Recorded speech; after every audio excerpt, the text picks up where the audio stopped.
हमारे देश का जो सिक्योरिटी एडवाइजर है अजीत डोभाल, अभी पुणे में एक प्रोग्राम था, उसमें उनको कुछ अवार्ड दिया जा रहा था। और अवार्ड कौन दे रहा था? अमित शाह। उस प्रोग्राम में अजीत डोभाल कहते हैं कि हमारे देश को संभालने के लिए जिस नेतृत्व की जरूरत है वो अमित शाह है और मोदी है। अजीत डोभाल का कहने का सीधा सीधा मतलब ये था कि हमारे देश को संभालने के लिए सिर्फ अमित शाह और मोदी की जरूरत है, बाकी हमारे देश में कोई भी इस लायक नहीं है कि वो इस देश को संभाल सके। अजीत डोभाल, मैं आपको ये कहता हूं कि जरा कान खोलकर सुन लीजिए कि हमारे इस देश की माओ ने बहुत से ऐसे लालों को जन्म दिया है। ऐसे बहुत से इस धरती के लाल हैं जो मोदी से, अमित शाह से बेहतर अच्छा हुकूमत चला सकते हैं। आप चाटुकारिता बंद करिए।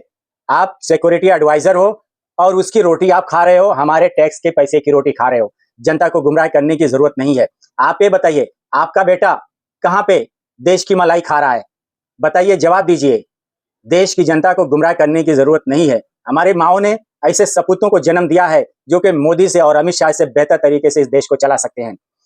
एक दूसरा खलनायक है चंद्रबाबू नायडू। उसको क्या पैसे की जरूरत है? उसको अपने स्टेट को बनाने के लिए पैसे की जरूरत है। वो भी एक नंबर का इंटरनेशनल भिखारी इंसान है। उसको सिर्फ सत्ता से जो करीब सेठ हैं, उन सेठों की तिजोरी का पैसा चाहिए उसके अपने स्टेट को बनाने के लिए। इसीलिए वो भी दलाली की हद भी पार कर चुका है। आज मैं इतने गुस्से में इसलिए हूं कि चंद्रबाबू नायडू जैसा खलनायक इंसान इस देश की बर्बादी में बराबर का हिस्सेदार है। और वो हिस्सेदारी, जितनी जिम्मेदारी इस देश की बर्बादी के लिए अमित शाह की है, मोदी की है, उससे कहीं ज्यादा जिम्मेदारी चंद्रबाबू नायडू की है, नीतीश कुमार की है, अजीत डोभाल की है।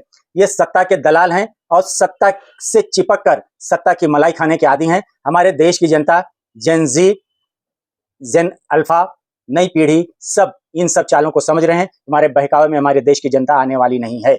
जय हिंद।